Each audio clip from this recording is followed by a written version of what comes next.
अस्सलाम वालेकुम। उम्मीद करता हूँ कि सब खैरियत से होंगे। मैं भी ठीक हूँ। जुम्मे की तैयारी कर ली, जुम्मे पे जा रहे हैं। ने फरमाया समझो उसनु महसूस होवे लैलतुल कदर पाकिना या महसूस ना भी होवे अल्लाह उसनु लैलतुल कदर दा अजर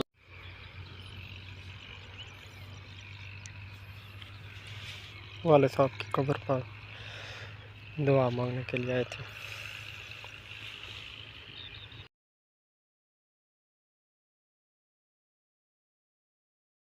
चन्ने तोड़ने के लिए आए थे। चन्ने देखें।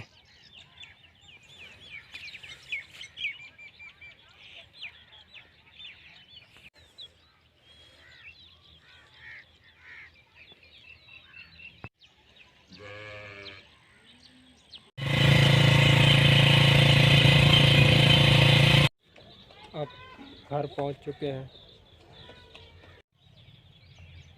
बड़ा माखी देखेंगे। बड़ा माखी देखें, बाग पे बैठा है।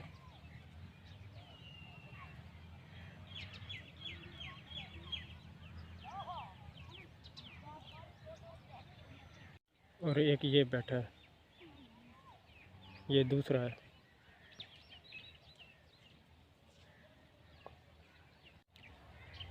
ये तीसरा माखी बैठा है। देखें,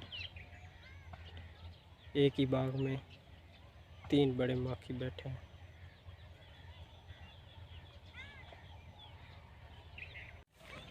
खुदा हाफिज़। चैनल को सब्सक्राइब कर दें, वीडियो को लाइक और कमेंट भी कर दें। जज़ाकल्लाह।